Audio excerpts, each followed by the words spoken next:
एक छोटी सी बच्ची अपने पिता के साथ जा रही थी। वे एक पुल से गुजरे। नीचे नदी का बहाव तेज था।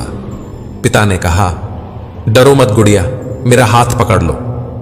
बच्ची ने कहा, नहीं बाबा, आप मेरा हाथ पकड़ लो। पापा ने मुस्कुराकर कहा, मैं आपका हाथ पकड़ूं या आप मेरा हाथ पकड़ो, क्या फर्क पड़ता है? बच्ची ने कहा, पापा, अगर मैं आपका हाथ पकड़ूं और कुछ हो जाए तो शायद मैं आपका हाथ छोड़ दूं, पर अगर आपने मेरा हाथ पकड़ा तो मैं जानती हूं कि कुछ भी हो जाए, आप मेरा हाथ कभी नहीं छोड़ोगे। सच है, बच्चे साथ छोड़ देते हैं, मगर माँ बाप कभी साथ नहीं छोड़ते। बचपन में जब मंदिरों में भीड़ की वजह से भगवान के दर्शन नहीं हो पाते थे, तब पिताजी कंधे पर उठाकर दर्शन करवाते थे। तब इतना नहीं पता था कि जो कंधे पर उठाए हैं वही तो भगवान है। 3 सुनहरी बातें। उससे जरूर माफी मांगो जिसे तुम चाहते हो, उसे कभी ना छोड़ो जो तुम्हें चाहता हो, उससे कभी कुछ ना छुपाओ जो तुम पर एतबार करता हो। किसी को बेशक अपनी रग रग का पता दो, पर अपनी दुखती रग का पता किसी को ना दो, वरना रग रग दुखेगी। वक्त होता ही है बदलने के लिए, ठहरते हैं तो बस कुछ लम्हे। शाम जिंदगी की हो या दुखों की, आंखें ढल ही जाती हैं। जिंदगी में सब कुछ किसी वजह से होता है। गलत होता है ताकि हम सही की कीमत जान सकें। किसी इंसान को जानना चाहते हो तो किसी बात पर उससे सलाह मांगो। उसकी दी हुई सलाह बता देगी कि इंसान का किरदार कैसा है। इंसान की सारी परेशानियों की वजह 2 बातों से होती है, तकदीर से ज्यादा चाहता है और वक्त से पहले चाहता है। कोई फर्क नहीं पड़ता कि हम अमीर हैं या गरीब। अगर दिल में कुछ देने का भाव हो तो हमारी एक मुस्कुराहट ही कई लोगों की खुशियों की वजह बन जाती है। क्रोध एक ऐसी चीज है जिसमें फंसते भी आप हैं, उलझते भी आप हैं, पछताते भी आप हैं और पिछड़ते भी आप हैं। क्रोध का अपना पूरा खानदान होता है। क्रोध की बहन है जिद, क्रोध की पत्नी है हिंसा, क्रोध के बड़े भाई का नाम है अहंकार, मां है उपेक्षा, पिता का नाम है भय। निंदा और चुगली क्रोध की बेटियां हैं। एक मुंह के पास रहती है तो दूसरी कान के पास। ईर्ष्या इस खानदान की नकछड़ी बहू है और पोती है घृणा जो सदैव नाक के पास रहती है। क्रोध के पूरे खानदान से हमेशा बचकर रहना। रुतबा पद या पैसे से तय नहीं होता कि आप कितने श्रेष्ठ हैं, बल्कि आपके आचार, विचार और व्यवहार यह तय करते हैं कि आप कितने श्रेष्ठ हैं। आजाद रहिए विचारों से, पर बंधे रहिए संस्कारों से। निस्वार्थ कर्म करते रहिए, जो भी होगा अच्छा होगा। थोड़ा देर से होगा पर दुरुस्त होगा। आज वक्त ने हमें कैद किया है, हमारे नजरिए को नहीं, हमारी सोच को नहीं। ये तो हमारा नजरिया है कि आज हम बंद दरवाजों की खिड़कियां खोलकर क्या देखना चाहेंगे। एक महिला के पति का तबादला एक ऐसे आर्मी ट्रेनिंग कैंप में हुआ जो रेगिस्तान के नजदीक था। वह जब अपने पति के साथ रहने गई तो कुछ ही दिनों में उसे उस जगह से नफरत हो गई। उसके पति को रोज रेगिस्तान में ड्यूटी करने जाना पड़ता और वह अकेली रह जाती। लगातार बढ़ता तापमान, असहनीय गर्मी, चारों ओर कैक्टस ही कैक्टस, बात करने को कोई भी नहीं। गर्म हवाएं लगातार बहती, कुछ भी खाओ पियो, यहां तक कि सांस भी लो तो सब में धूल ही धूल भरी होती। उसने अपने पिता को चिट्ठी लिखी, सब बताया और आखिर में लिखा, मेरा यहां एक दिन भी रहना अब मेरी बर्दाश्त से बाहर है। इससे तो अच्छा था कि मैं जेल में होती। उसके पिता ने जवाब में सिर्फ 2 लाइनें लिखी और उन 2 लाइनों ने उस औरत की पूरी जिंदगी बदल दी। जो वक्त पर काम आए वही अपना है। बस खून के रिश्ते होने से ही कोई अपना नहीं होता। इंसान अगर चाहे तो अपने भाग्य को भी बदल सकता है, बस उसके पास वो जज्बा होना चाहिए। आप तब तक अच्छे हैं जब तक सामने वाले को आपकी जरूरत है। जैसे ही आपकी जरूरत खत्म, आपकी अच्छाई भी खत्म हो जाती है। इंसान के जिस्म का सबसे खूबसूरत हिस्सा उसका दिल है, और अगर वही साफ ना हो तो चमकता चेहरा किसी काम का नहीं। जो तुमसे तंग आ जाए उसे छोड़ दो, क्योंकि बोझ बन जाने से याद बन जाना बेहतर है। तकलीफ देने वाले को भले ही भूल जाओ, पर तकलीफ में साथ देने वाले को कभी मत भूलना। यूं ना छोड़ जिंदगी की किताब को खुला, बेवक्त की हवा ना जाने कौन सा पन्ना पलटे। बुरा तो हर कोई है यहां जनाब, क्योंकि ना तुम फरिश्ते हो और ना ही हम। जरूरी नहीं कि इंसान बदला हो, क्या पता वो जीवन की किसी उलझन में फंसा हो। जो मुझसे नफरत करते हैं शौक से करें, मैं हर शख्स को अपनी मोहब्बत के काबिल नहीं समझता। कहां मिलेंगे लोग मन के मुताबिक, कुछ हमें भी ढलना पड़ता है उनके मुताबिक। कोई खाली नहीं है, भरे हुए हैं सभी। कोई प्रेम से भरा है, कोई घृणा से, कोई स्मृतियों से और कोई दुख से। दिल की उम्मीद का हौसला तो देखो, इंतजार उसका है जिसको एहसास तक नहीं। जिंदगी बहुत छोटी है, इसलिए किसी इंसान का पीछा करने से कई गुना बेहतर है अपने सपनों को पूरा करना। दुनिया को परखना छोड़ दो, क्योंकि लोग अंदर से वो नहीं होते जो बाहर से नजर आते हैं। मुश्किल में साथ छोड़ देने वाला कितना भी अपना क्यों ना हो, दिल से उतर ही जाता है। मोहब्बत तो अधूरी रही हमारी, मगर बर्बाद हम पूरे हुए हैं। बंधन रिश्तों का नहीं, एहसास का होता है। जहां एहसास खत्म, वहां रिश्ता खत्म। अब इतनी ज्यादा समझ आ गई है कि ना तो किसी के साथ बहस करने को मन करता है और ना ही किसी को समझाने का मन करता है। बस कसूर इतना था, जीना चाहा तो जिंदगी से दूर थे हम, मरना चाहा तो जीने को मजबूर थे हम। जवाब तो हर बात का दिया जा सकता है, मगर जो रिश्तों की कीमत ना समझ पाया वह शब्दों को क्या समझेगा। कबूल कर ली हर सजा हमने, बस कसूर इतना था कि बेकसूर थे हम। मेरे हालात तो एक दिन सुधर जाएंगे, लेकिन बहुत से लोग मेरे दिल से उतर जाएंगे। बरसती हुई बारिश और रोती हुई आंखों का एहसास उन्हीं को होता है जिनके घर कच्चे हों और दिल नाजुक। शायद हम ही गलत समझ बैठे। वो तरस खाकर बात करते थे और हम मोहब्बत समझ बैठे। वक्त और भरोसा उन पर ही लुटाओ जो उनकी कदर करें, वरना इससे खेलने वाले हर जगह पर मिलेंगे। आपके जीवन में उन सपनों का कोई महत्व नहीं जिनको पूरा करने के लिए अपनों से ही छल करना पड़े। किसी को पा लेना या हासिल कर लेना ही मोहब्बत नहीं होती। मजा तो तब है जब पाने की उम्मीद भी ना हो और फिर भी मोहब्बत हो। खामोशी बहुत कुछ कहती है, कान लगाकर नहीं, दिल लगाकर सुनो।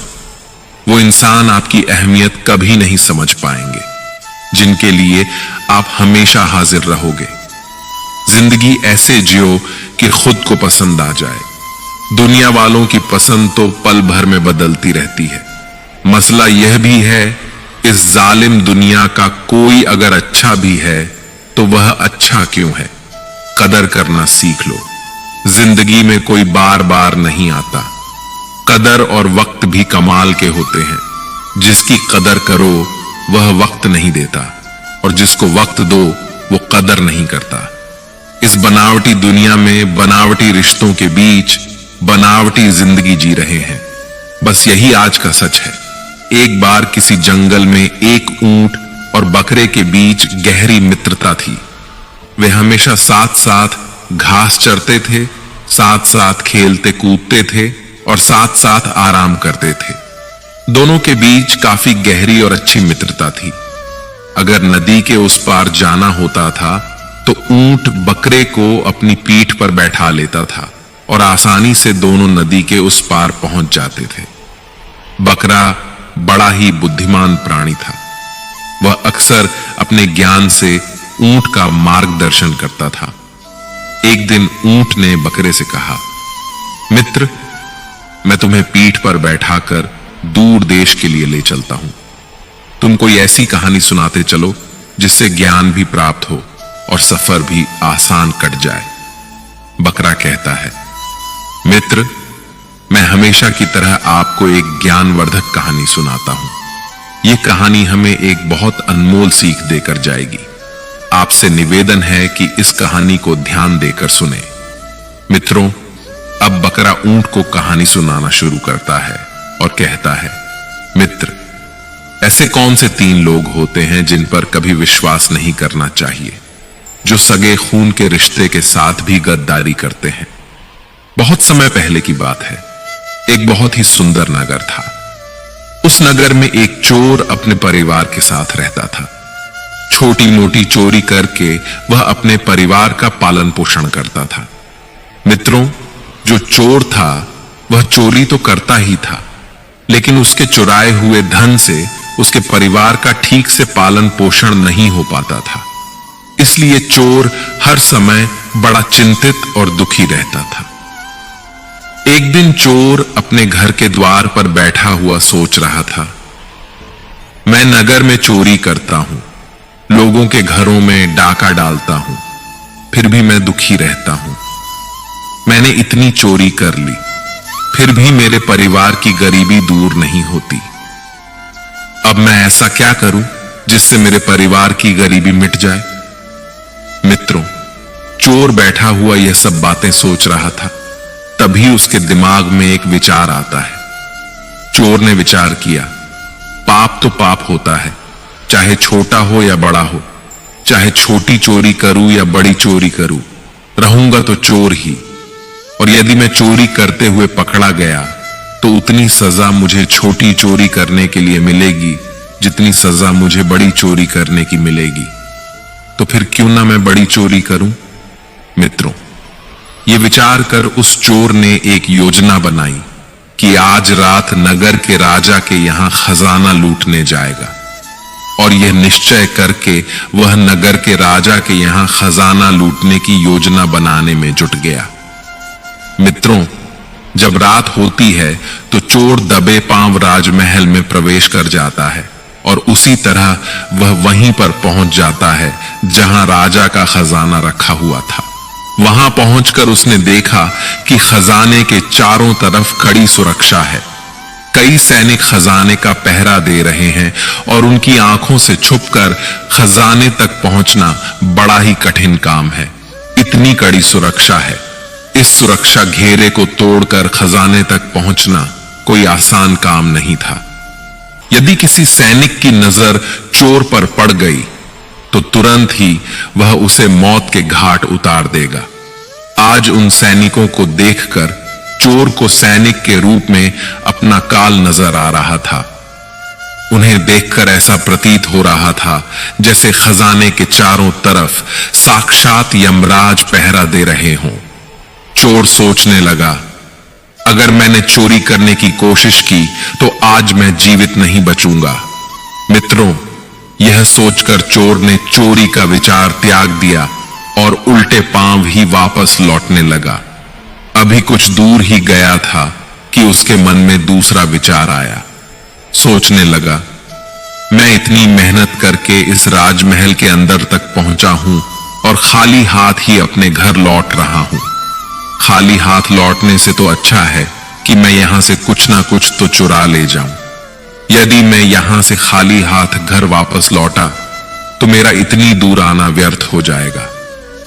मित्रों, यही सोचकर चोर ने अपने कदम राजा के शयन कक्ष की तरफ बढ़ा दिए। चोर ने अनुमान लगाया कि इस समय राजा तो अपनी रानी के साथ गहरी नींद में सो रहे होंगे। राजा के शयन कक्ष में जाऊंगा और राजा के वस्त्र पहन लूंगा। उन राजसी वस्त्रों को पहनकर राजा की वेशभूषा बनाकर आराम से यहां से धन चुराकर इन महलों से बाहर निकल जाऊंगा। पहरेदार को लगेगा कि मैं राजा हूं, इसलिए वह मेरे रास्ते में नहीं आएंगे और मेरा काम आसान हो जाएगा। मित्रों, ऐसा निश्चय करके चोर राजा के शयन कक्ष के पास पहुंच जाता है और शयन कक्ष के बाहर लगे हुए पर्दे को धीरे से हटाकर अंदर झांकने की कोशिश करता है।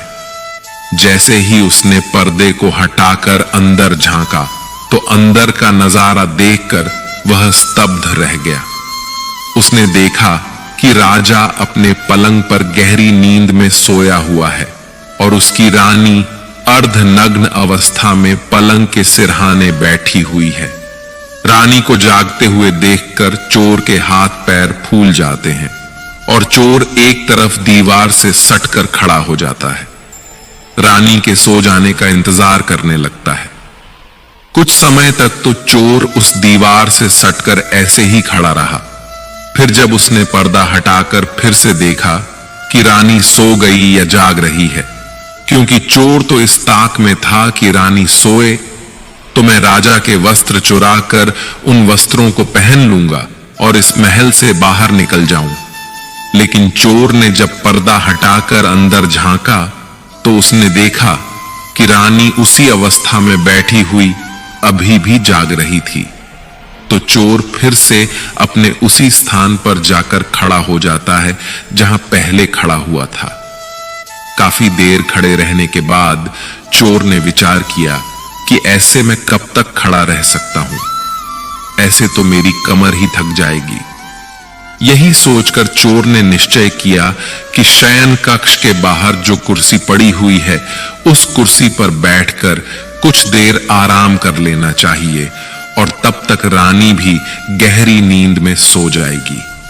मित्रों, यही विचार कर चोर दबे पांव उस कुर्सी तक पहुंच जाता है और उसी के पास पहुंचकर उस पर बैठने का प्रयास करता है।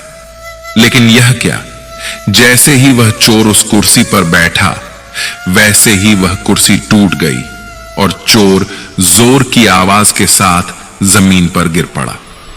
चोर के गिरने की आवाज से राजा की नींद तो नहीं खुली, लेकिन जैसे ही चोर के गिरने की आवाज रानी के कानों में पड़ी तो रानी नंगी तलवार लेकर अपने शयन कक्ष से बाहर आती है। बाहर उस चोर को देखकर रानी घबरा जाती है। उसने तुरंत तलवार चोर की गर्दन के ऊपर रख दी। बोली, तू कौन है और किस लिए यहां आया है? सच बताना, वरना मैं तेरा सिर धड़ से अलग कर दूंगी। मित्रों, जैसे ही रानी की तलवार ने चोर की गर्दन को छुआ तो चोर डर के मारे थर थर कांपने लगा। उसका पूरा शरीर पसीने से सराबोर हो गया। चोर हाथ जोड़ते हुए बोला, रानी साहिबा, मेरी जान बख्श दो। मैं गरीब हूं और चोरी करने के उद्देश्य से ही आपके इन महलों में आया हूं। हे महारानी, मैं आपके ही नगर का एक छोटा सा चोर हूं और छोटी मोटी चोरी करके ही अपने परिवार का पालन पोषण करता हूं। आप मुझे मार दोगी तो मेरे बच्चे अनाथ हो जाएंगे। हे रानी साहिबा, मैं आपको वचन देता हूं कि आप इस बार मुझे छोड़ दो। आज के बाद मैं फिर कभी इन महलों को चोरी करने नहीं आऊंगा। हे रानी, मेरे छोटे छोटे बच्चे हैं, कृपया आज मेरी जान बख्श दो और मुझे यहां से जाने दो। रानी जब चोर की इन बातों को सुनती है तो उसे कुछ तरस आ जाता है। फिर कुछ सोच समझकर रानी उस चोर से कहती है, सुनो, मैं तुम्हें एक शर्त पर छोड़ सकती हूं। तुम्हें मेरा एक काम पूरा करना होगा। अगर कर दिया तो मैं तुम्हारी जान भी बचा दूंगी और कुछ धन वगैरह भी दे दूंगी। लेकिन जाने से पहले तुम्हें मेरा यह काम करना होगा। चोर बोला, महारानी, आप जो बोलोगी मैं वही करूंगा। आपकी सभी शर्तें मुझे मंजूर हैं। बस आपको मेरी गर्दन से तलवार हटानी है। आप जो कहोगी उसे मैं करने को तैयार हूं। रानी बोली, यदि तुम जिंदा घर जाना चाहते हो तो तुम मेरी इन बातों को कान लगाकर सुनो। मेरी इच्छा यह है कि इस समय मैं काम से पीड़ित हूं। यदि तुम मेरे साथ समागम करो और मुझे संतुष्टि प्रदान करो तभी तुम यहां से जिंदा बाहर जा सकते हो। यदि तुमने मेरी बातों को नहीं माना तो तुम्हारा सिर और मेरी तलवार एक झटके में तुम्हारी गर्दन को धड़ से अलग कर दूंगी। अब सोच लो तुम्हें क्या करना है। सज्जनों, चोर जब रानी के मुख से इन बातों को सुनता है तो रानी के इन वचनों को सुनकर वह और भी ज्यादा घबरा जाता है। चोर रानी से कहता है, रानी साहिबा, आप ये क्या बोल रही हैं? मैं कहां एक छोटा सा चोर और कहां आप इतने बड़े साम्राज्य की महारानी। मैं भला आपके साथ ऐसा सोच भी नहीं सकता हूं। यह तो मेरे लिए सोचना भी पाप है। मेरी इतनी औकात नहीं कि मैं आपके साथ ऐसा करने की सोचूं। रानी ने कहा, देखो, मुझे मत समझाओ कि क्या सही है और क्या गलत है। मैं कुछ नहीं सुनना चाहती। वास्तव में तुम्हें जान प्यारी है तो मैं जैसा कहती हूं तुम वैसा करो, वरना मरने के लिए तैयार हो जाओ। मित्रों, रानी का ऐसा प्रस्ताव सुनकर चोर की जान हलक में अटक गई। सोचने लगा, आज तो मैं बड़ी मुसीबत में फंस गया हूं। मैंने रानी की बात नहीं मानी तो रानी मुझे मौत के घाट उतार देगी। यदि मैंने रानी की बात मान भी ली तो यह बात राजा को पता चल गई तो राजा मुझे कहीं का नहीं छोड़ेगा। मित्रों, चोर बड़ी दुविधा में फंस गया। चोर सोचने लगा, अब मुझे क्या करना चाहिए? कैसे मैं इस मुसीबत से बाहर निकलूं? काफी देर सोच विचार करने के बाद जब उसे कोई राह नजर ना आई तो उसने रानी के साथ समागम करने की बात को स्वीकार कर लिया और रानी से हाथ जोड़कर बोला, रानी साहिबा, मैं आपके साथ समागम के लिए सहमत हूं, लेकिन उससे पहले मैं आपसे 5 मिनट की मोहलत चाहता हूं। मुझे बहुत जोरों की लघु शंका लग रही है। पहले आप मुझे लघु शंका से निवृत्त हो जाने दें, उसके बाद आप जैसा कहेंगी मैं वैसा करूंगा। चोर की इन बातों को सुनकर रानी ने चोर की गर्दन से तलवार हटा दी और उसी तलवार से पेशाब खाने का इशारा करते हुए बोली, देखो, सामने ही पेशाब घर है। तुम जल्दी से लघु शंका से निवृत्त होकर आओ। मैं तुम्हारा यहां खड़ी इंतजार कर रही हूं। रानी की सहमति मिलते ही चोर पेशाब घर की तरफ चला गया। रानी वहीं पर खड़ी होकर उसके लौटने की प्रतीक्षा करने लगी। मित्रों, जब चोर पेशाब घर के अंदर पहुंचा तो उसने देखा कि पेशाब घर में एक झरोखा बना हुआ है। उसने अपने दिमाग का उपयोग करते हुए अंधेरे का फायदा उठाया और रानी की नजर से बचकर वहां से भाग निकला। भागते भागते जब वह द्वार पर पहुंचा तो द्वार पर पहरा दे रहे एक सैनिक ने उसे पकड़ लिया और पूछताछ करने लगा। चोर पहले से ही डरा हुआ था। उसने सैनिक को सारा हाल बता दिया कि वह एक चोर है और चोरी करने के इरादे से इन महलों में आया है। साथ ही उसने यह भी बता दिया कि रानी की नजर मुझ पर पड़ गई है और अब वह मेरे साथ समागम करना चाहती है। किसी तरह मैं रानी को चकमा देकर अपने घर लौट रहा था, तभी आपने मुझे पकड़ लिया। सैनिक ने कहा, तुमने राजमहलों में घुसने का दुस्साहस किया है। मैं भला तुम्हें कैसे जाने दे सकता हूं? सैनिक के आगे हाथ जोड़ते हुए चोर बोला, बाबूजी, मैं बाल बच्चों वाला गरीब आदमी हूं। कृपया करके मुझे यहां से जाने दें। आज के बाद फिर कभी मैं इन महलों की तरफ मुड़कर नहीं देखूंगा। सैनिक ने कहा, ठीक है, अगर तुम इतनी विनती कर रहे हो तो मैं तुम्हें एक मौका दे सकता हूं, लेकिन मेरी एक शर्त है। चोर बोला, ठीक है भाई, आप भी अपनी शर्त बता दीजिए। मेरी रिहाई के बदले में आप मुझसे क्या करवाना चाहते हैं?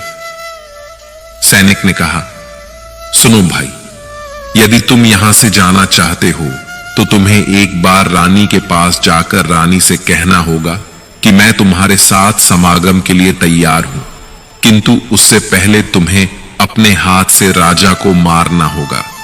यदि तुम रानी से ऐसा कहते हो तभी मैं तुम्हें यहां से जाने दूंगा, नहीं तो मैं तुम्हें अभी शोर मचाकर गिरफ्तार करवा दूंगा।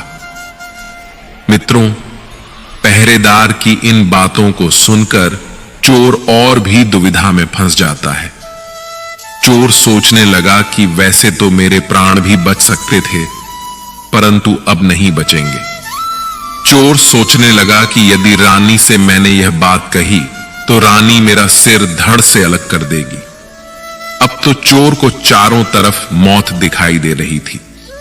चोर सोचने लगा कि वह ऐसी कौन सी मनहूस घड़ी थी जो मेरे मन में इस राजमहल में चोरी करने का विचार आया। मैं यहां नहीं आता तो ही अच्छा था। पहरेदार जोर देकर कहने लगा, जल्दी बताओ, क्या सोचा है तुमने? रानी के पास जाते हो या फिर मैं शोर मचाऊं? चोर बोला, भाई तुम शोर मत मचाओ, मैं अभी रानी के पास जाता हूं और तुमने मुझसे जो बात कही है उसे मैं रानी से जाकर कहता हूं।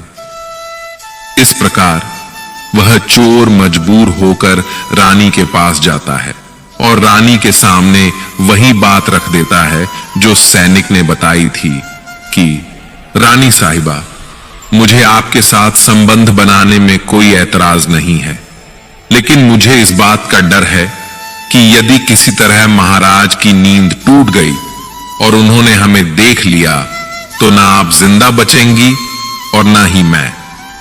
चोर बोला, हे रानी, यदि आप मेरे साथ समागम चाहती हो तो उससे पहले आपको अपने पति का सिर काटना होगा। अगर आप मेरी इन बातों को पूरा करती हैं तो मुझे आपके साथ संबंध बनाने में कोई आपत्ति नहीं है। यदि आप मेरी बातों से नाराज हैं तो मैं राजा के हाथों से मरने की अपेक्षा आपके हाथों मरना उचित समझूंगा। चाहो तो आप मुझे मार सकती हैं। मित्रों, कामाग्नि में अंधी रानी चोर के मुख से जब इन बातों को सुनती है तो चोर की बातों को सुनकर वह कहती है, बस इतनी सी बात, रुको, अभी मैं राजा साहब को मौत के घाट उतार देती हूं। और इतना कहकर रानी शयन कक्ष के अंदर चली जाती है और एक ही बार में महाराज का सिर धड़ से अलग कर देती है। मित्रों, जैसे ही रानी ने राजा का सिर काटा, पूरा शयन कक्ष राजा के लहू से लथपथ हो गया। रानी भी राजा के खून से पूरी तरह भीग गई थी। राजा की मौत के बाद रानी ने उस भयानक मंजर को देखा तो उसे देखकर रानी बेहोश होकर गिर पड़ी। चोर को भी मौका मिल गया, इसलिए चोर भी चुपचाप वहां से फरार हो गया। इधर जब अगला दिन हुआ तो अगले दिन की सुबह जब राजकर्मचारियों ने देखा कि राजा के शयन कक्ष में राजा की सिर कटी लाश पड़ी है और राजा के पास उनकी रानी बेहोश पड़ी है, तो इस नजारे को देखकर राजमहल में शोर मच गया कि कोई राजा साहब को मार गया है। मगर राजा साहब को मारने वाला कौन था, इस बात का किसी को कुछ पता नहीं चल पाया। लोग बड़े आश्चर्यचकित थे कि इतना कड़ा पहरा होने के बाद भी भला राजा साहब को कौन मार गया। रानी भी दहाड़े मार मार कर रो रही थी, उसका भी बुरा हाल था। राजकर्मचारियों ने काफी तलाश किया, लेकिन किसी को यह पता नहीं चला कि राजा साहब को किसने मारा है। मित्रों, इस रहस्य को पूरे राजमहल में एक सैनिक ही जानता था जो कल रात उस चोर से मिला था। उसे पक्का यकीन था कि रानी और चोर में से किसी एक ने ही राजा को मारा है, परंतु उसने इस बात की चर्चा किसी से नहीं की, क्योंकि उसे ऐसा लगता था कि मैंने यदि किसी को इस बारे में बताया तो कोई भी मेरी बातों पर यकीन नहीं करेगा, उल्टा मुझे ही दोषी ठहराया जाएगा। यही सोचकर उसने अपना मुंह बंद रखा। और दूसरा कारण भी था कि जब सभी लोग राजा के अंतिम संस्कार की तैयारियां कर रहे थे, उसी समय रानी ने घोषणा कर दी थी कि वह अपने पति के साथ सती होना चाहती है। जब लोगों ने सुना कि रानी अपने पति के साथ सती होना चाहती है, तो इस घोषणा से उनके भी मुंह बंद हो गए, जो दबे छुपे रानी पर संदेह जता रहे थे। क्योंकि रानी अगर राजा साहब की हत्या करती तो फिर वह राजा साहब के साथ सती क्यों होती। मित्रों, जब राजा के अंतिम संस्कार की तैयारियां पूरी हो गईं, तो राजा के मृत शरीर को शमशान घाट ले जाया गया। शमशान घाट जाकर राजा के अंतिम संस्कार के लिए चिता चुनी गई। रानी भी अपने पति के साथ चिता पर जाकर बैठ गई। सब नगरवासी बारी बारी से चिता पर लकड़ी लगाते जा रहे थे और राजा रानी को प्रणाम करते हुए आगे बढ़ते जा रहे थे। सभी लोगों की जुबान पर एक ही बात थी कि रानी अपने पति से बहुत प्यार करती है, इसलिए जिंदा ही अपने पति के साथ सती होने जा रही है। मित्रों, इसी क्रम में जब उस सैनिक की बारी आई जो इस रहस्य को जानता था, वह सैनिक जब राजा की चिता पर लकड़ी रखने पहुंचा तो उसने धीरे से रानी के कान में कहा, महारानी, आप तो सती हो जाएंगी, फिर मेरी जिज्ञासा का समाधान कौन करेगा? रानी ने कहा, कैसी जिज्ञासा? सैनिक ने कहा, रानी साहिबा, जाते जाते मुझसे इतना तो बता दीजिए कि राजा साहब को किसने मारा है? उस चोर ने जो कल आपके महलों में आया था या फिर आपने? मित्रों, सैनिक के मुंह से जब रानी ने ये शब्द सुने तो वह एकदम से चौंक पड़ी। उसने समझ लिया कि इसका मतलब इस भेद को यह सैनिक जानता है। रानी ने कहा, सुनो सैनिक, राजा को ना तो मैंने मारा है और ना ही उस चोर ने मारा है। अगर तुम्हें यह रहस्य जानना है कि राजा को किसने मारा है, तो उसके लिए तुम्हें नगर के बाहर उत्तर दिशा में जो जंगल है, उस जंगल में जाना होगा। उस जंगल में एक बुढ़िया अपनी कुटिया बनाकर रहती है। वह बुढ़िया ही तुम्हें यह बता सकती है कि राजा को किसने मारा है। मित्रों, रानी का उत्तर सुनकर उस सैनिक की जिज्ञासा और बढ़ गई। वह जल्द से जल्द इस रहस्य को जानना चाहता था।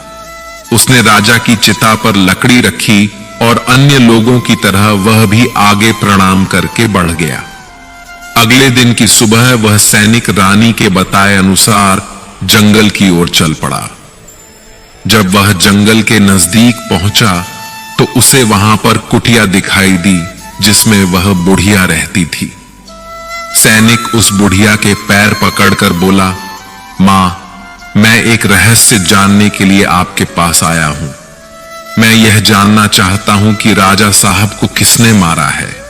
मित्रों, सैनिक की इन बातों को सुनकर बुढ़िया बोली, बेटा, अगर तुझे यह रहस्य जानना है कि राजा साहब को किसने मारा है, तो इसके लिए तुझे एक काम करना होगा। मेरी कुटिया के सामने एक बकरा बंधा हुआ है। तुझे यह रहस्य जानना है तो तुझे अपनी तलवार से एक ही बार में उस बकरे की गर्दन को काटना होगा। जैसे ही तू उस बकरे की गर्दन को काटेगा, वैसे ही उस बकरे का धड़ वहीं गिर जाएगा और उसका सिर हवा में उड़ने लगेगा। बेटा, जैसे ही उस बकरे का सिर हवा में उड़ने लगे, वैसे ही तुम उस बकरे के कान पकड़ लेना। बकरे का सिर तुम्हें जिस जगह पर ले जाए, तुम वहां चले जाना। उस स्थान पर पहुंचकर तुम्हें तुम्हारे प्रश्न का उत्तर मिल जाएगा कि राजा को किसने मारा है। मित्रों, जैसे ही सैनिक बुढ़िया के इन वचनों को सुनता है, तो तुरंत ही कुटिया से निकलकर बाहर आ जाता है। कुटिया के बाहर निकलकर सैनिक देखता है कि सचमुच कुटिया के बाहर एक बकरा बंधा हुआ है। बकरे को देखकर सैनिक तुरंत अपनी तलवार निकालता है और एक ही बार में बकरे का सिर धड़ से अलग कर देता है। मित्रों, बकरे का सिर कटते ही वह सिर हवा में उड़ने लग जाता है। सैनिक ने झट से उसके कान पकड़ लिए। बकरे के सिर के साथ सैनिक भी हवा में उड़ने लग जाता है। काफी देर के बाद वह सिर सैनिक को लेकर एक भयानक जंगल में जाता है, जहां एक बड़ी सी गुफा बनी हुई थी। उस गुफा के द्वार पर जाकर बकरे का सिर नीचे उतर जाता है। सैनिक सोचने लगा कि इस जंगल में मुझे कोई मनुष्य तो दिखाई नहीं दे रहा है, फिर मेरे सवालों का जवाब कौन देगा? कौन इस रहस्य से पर्दा उठाएगा कि राजा को किसने मारा है? जिस गुफा के सामने खड़ा हुआ वह सैनिक यह सब सोच रहा था, वह एक राक्षस की गुफा थी। मित्रों, उस गुफा में राक्षस अपनी बेटी के साथ रहता था। जिस समय वह सैनिक गुफा के सामने पहुंचा, उस समय शाम हो चुकी थी और राक्षस अपनी बेटी को गुफा में अकेला छोड़कर भोजन की तलाश में गुफा से बाहर बहुत दूर जा चुका था। इधर जब राक्षस कन्या को किसी मनुष्य की गंध महसूस होती है तो वह अपनी गुफा से बाहर आती है, और जब उसने सैनिक को देखा तो एक हट्टे कट्टे नौजवान को देखकर वह बड़ी प्रसन्न हुई। उसने देखा कि गुफा के द्वार पर एक नौजवान खड़ा है। सैनिक को देखकर उसने सोचा, अगर मैंने इसे मारकर खा लिया तो मेरी एक समय की भूख मिट जाएगी, और अगर मैंने इसे जिंदा रखा तो यह नौजवान मेरे बहुत काम आएगा। मैं इसे खिलौना बनाकर अपने पास रखूंगी, ये मेरा मन बहला देगा। मित्रों, ये विचार आते ही राक्षस कन्या ने तुरंत एक सुंदर सी लड़की का रूप बनाया और उस सैनिक के सामने जाकर खड़ी हो गई। जैसे ही सैनिक की नजर उस राक्षस कन्या पर पड़ी तो अपने सम्मुख इतनी सुंदर सी स्त्री को देखकर वह उस राक्षसी कन्या पर मोहित हो गया, क्योंकि आज तक उसने अपने जीवन में इतनी सुंदर स्त्री को नहीं देखा था। इधर राक्षस कन्या तो सैनिक पर पहले से ही मोहित थी। जब उसने देख लिया कि नौजवान भी मेरी सुंदरता पर मोहित हो गया है तो उसने सैनिक को अपने साथ चलने का आग्रह किया। सैनिक ने भी सहर्ष स्वीकार कर लिया और इस तरह वह सैनिक उस राक्षसी के साथ उस गुफा में चला जाता है। सैनिक अपने सवाल के जवाब के लिए इतनी दूर भयानक जंगल में आया था जिसका एकमात्र उद्देश्य राजा की मौत के रहस्य को जानना था। वह सैनिक अपना उद्देश्य तो भूल गया और उस राक्षस कन्या के साथ रमण करने लगा। मित्रों, इधर जब राक्षस के आने का समय होता है तो राक्षस कन्या को नौजवान के प्राणों की चिंता होती है। वह सोचने लगी कि यदि मेरे पिता ने इस नौजवान को देख लिया तो वह इसे जिंदा खा जाएगा। यही सोच जैसे ही राक्षस के आने का समय होता है, उस राक्षस कन्या ने अपनी माया से उस नौजवान को एक मच्छर बना दिया और उसे मच्छर बनाकर दीवार पर चिपका दिया।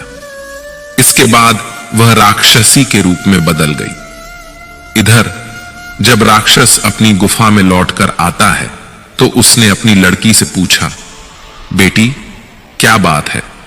आज मुझे इस गुफा में मनुष्य की गंध क्यों आ रही है? क्या मेरे पीछे इस गुफा में कोई मनुष्य आया था? पिता की इन बातों को सुनकर राक्षस कन्या बहाना बनाते हुए बोली, पिताजी, आप भी कैसी बातें कर रहे हैं? इस भयानक जंगल में मनुष्य कैसे आ सकता है? यदि गलती से भी आ गया तो मैं उसे कच्चा ही चबा जाऊंगी। आप फिक्र मत कीजिए, किसी मनुष्य में इतनी हिम्मत नहीं है जो हमारी गुफा तक पहुंचे। चलिए पिताजी, आप थक गए होंगे, आप सो जाइए, मैं आपका सिर दबा देती हूं।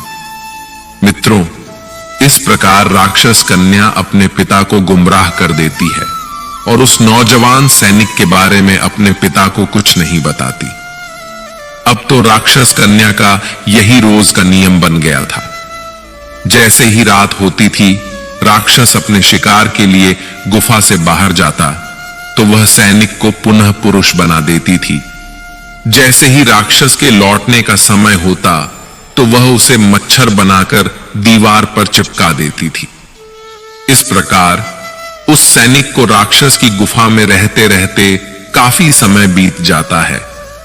जब उस सैनिक को राक्षस की गुफा में काफी समय बीत गया और उसका राक्षस कन्या से मन भर गया तो उसे अपने बीवी बच्चों की याद सताने लगी।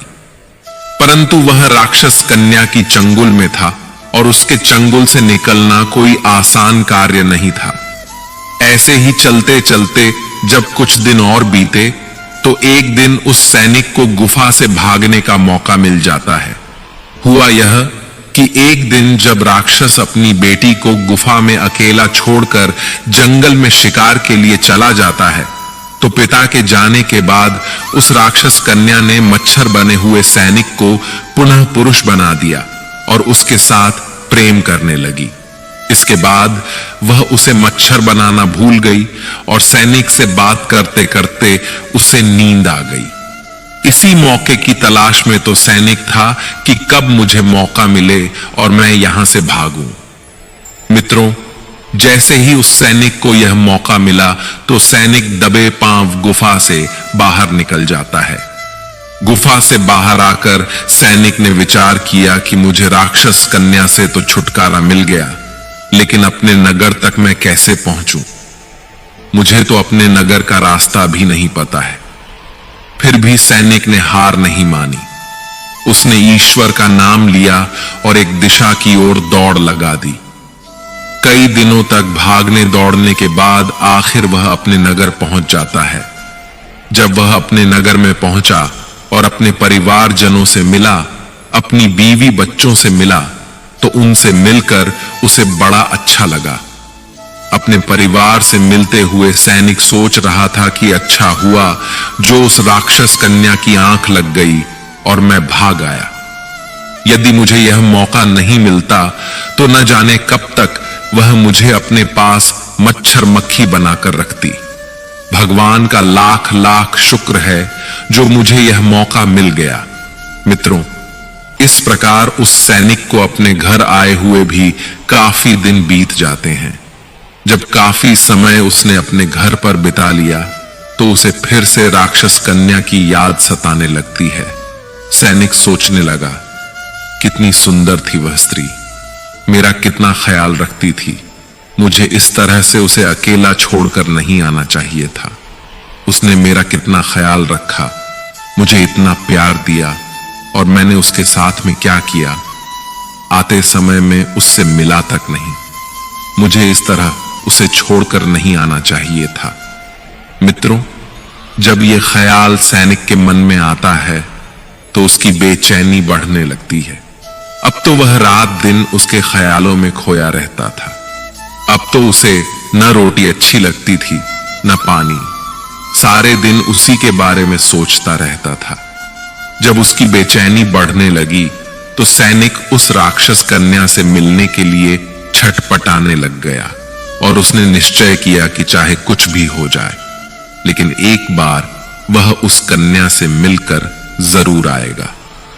यह निश्चय करके सैनिक उस बुढ़िया के पास में पहुंच जाता है और उस बुढ़िया से हाथ जोड़कर कहता है, मां जी, जिस स्थान पर आपने मुझे पहले भेजा था उसी स्थान पर मैं दोबारा से जाना चाहता हूं। बुढ़िया ने जब सैनिक को देखा तो वह बुढ़िया सैनिक को देखकर पहचान गई कि यह वही सैनिक है जो कुछ दिन पहले मेरे पास राजा के हत्यारे का पता लगाने के लिए आया था। बुढ़िया बोली, बेटा, जिस काम के लिए मैंने तुम्हें उस जंगल में भेजा था, क्या तुम्हारा काम अभी पूरा हुआ या नहीं? सैनिक बोला, मां, छोड़िए उन बातों को। मुझे उन बातों से क्या लेना देना कि राजा को किसने मारा। मैं तो उससे भी ज्यादा जरूरी कार्य के लिए आपके पास आया हूं। मां जी, बस एक बार आप मुझ पर कृपा कर दो और मुझे उस स्थान पर पहुंचा दो। बस मैं एक बार उस स्थान पर जाना चाहता हूं। मित्रों, अब तो सैनिक उस बात को भूल चुका था कि मैं पहली बार इस बुढ़िया के पास में क्यों आया था। अब तो सैनिक को केवल उस राक्षस कन्या से मिलना था। उसके अंदर उस कन्या से मिलने के लिए बेचैनी बढ़ती जा रही थी। वह बार बार बुढ़िया से उस स्थान पर पहुंचाने की मिन्नत कर रहा था। सैनिक की इस बेचैनी को देखकर बुढ़िया समझ गई कि यह सैनिक काम के वशीभूत है। बुढ़िया ने कहा, बेटा, पहले तो मेरे पास एक बकरा था जिसके तुम कान पकड़कर वहां पहुंच गए थे, लेकिन अब तो मेरे पास दूसरा बकरा नहीं बचा है। अब मैं तुम्हें वहां कैसे पहुंचा सकूंगी? तब सैनिक ने कहा, माता जी, मैं तुम्हारा जीवन भर ऋणी रहूंगा। आप मुझे किसी भी तरह उस स्थान पर पहुंचा दो। मैं एक बार उस राक्षस कन्या से मिलना चाहता हूं। आप किसी तरह मुझे उस लड़की से मिलवा दो। सैनिक की इन बातों को सुनकर बुढ़िया बोली, ठीक है, यदि तुम नहीं मानते हो तो मेरे पास एक दूसरा उपाय है जिससे तुम शीघ्र ही उस लड़की के पास पहुंच सकते हो। जब सैनिक ने पूछा, क्या उपाय है, तो बुढ़िया कहने लगी, बेटा, तुम उस लड़की से मिलना चाहते हो तो इसके लिए तुम्हें अपने बड़े बेटे को मेरे पास लाना होगा। सैनिक बोला, यह कौन सी बड़ी बात है, मैं अभी अपने बेटे को लेकर आता हूं। मित्रों, इतना कहकर सैनिक अपने घर पहुंचा और अपने बड़े बेटे को लेकर बुढ़िया के पास आया। फिर बुढ़िया से कहने लगा, माता जी, मैं अपने बेटे को अपने साथ ले आया हूं, बताइए अब मुझे क्या करना है। बुढ़िया बोली, बेटा, तुम्हें ज्यादा कुछ नहीं करना है। जिस प्रकार तुमने उस बकरे का सिर काटा था, उसी प्रकार तुम्हें अपने पुत्र की गर्दन काटनी है। जिस तरह तुम बकरे के कान पकड़कर उस स्थान पर पहुंचे थे, उसी तरह तुम्हारे बेटे का सिर भी तुम्हें उस स्थान पर पहुंचा देगा। मित्रों, काम के वशीभूत सैनिक लड़की से मिलने के लिए अपने बच्चे का सिर काटने के लिए तैयार हो जाता है। जैसे ही सैनिक अपने बेटे का सिर काटने के लिए तलवार उठाता है, वैसे ही वह बुढ़िया उस सैनिक का हाथ पकड़ लेती है और कहती है, ठहरो नौजवान, यही तुम्हारे प्रश्न का जवाब है। तुम मेरे पास उस दिन एक सवाल लेकर आए थे कि राजा को किसने मारा है। तो सुनो नौजवान, राजा को ना तो चोर ने मारा था और ना ही रानी ने मारा था। राजा को तो सिर्फ हवस ने मारा था। जिस तरह आज तुम काम वासना में अंधे होकर अपने ही बेटे को मारने के लिए तैयार हो गए, इसी हवस के वशीभूत होकर मनुष्य अज्ञानी हो जाता है और वह इतना घृणित कार्य कर देता है जिसकी कोई कल्पना भी नहीं कर सकता। वासना का अंधा रिश्ते को तार तार कर देता है। कब किसकी जान ले ले कोई नहीं जानता। इसलिए कोई कितना भी सगा हो, वासना के अंधे का कभी विश्वास नहीं करना चाहिए। बुढ़िया आगे समझाते हुए बोली, बेटा, दूसरा होता है धन का लालची। धन का लालची व्यक्ति भी कभी किसी का सगा नहीं होता। जो व्यक्ति धन का लालची होता है, उसके लिए भी कोई चीज मायने नहीं रखती।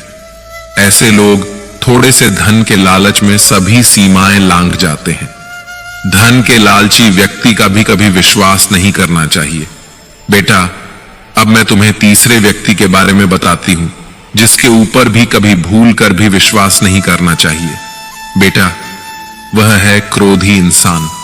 जिन व्यक्तियों का स्वभाव क्रोधी किस्म का होता है, ऐसे लोग भी विश्वास के काबिल नहीं होते।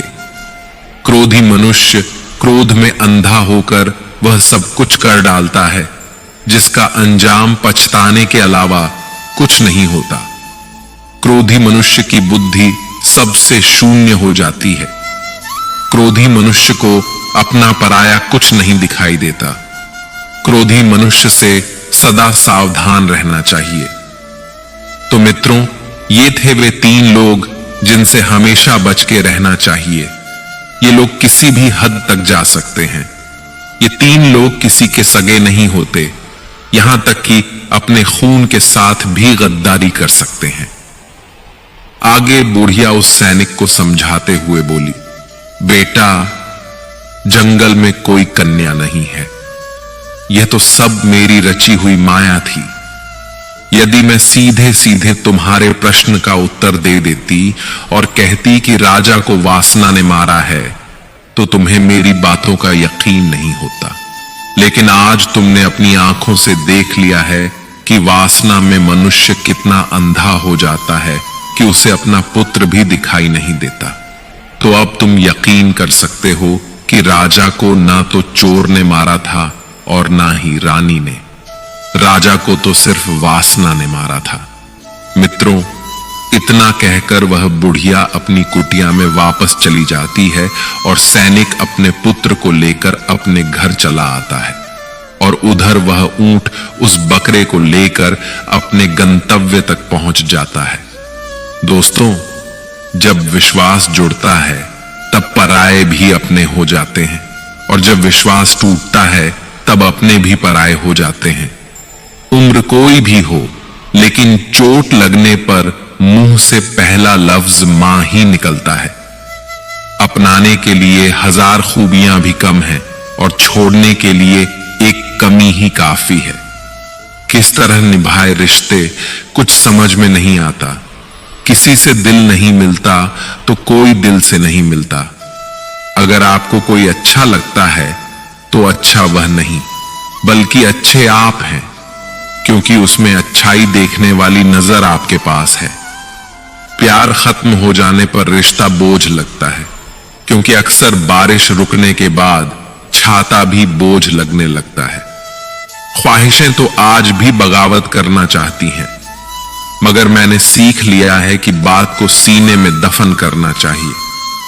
कुछ लोग अपनी जिंदगी ऐसे शख्स के लिए बर्बाद कर देते हैं जिसे उनकी परवाह तक नहीं होती। कोई इतना अमीर नहीं होता कि वह अपना गुजरा हुआ कल खरीद सके, और कोई इतना गरीब नहीं होता कि अपना आने वाला कल न बदल सके।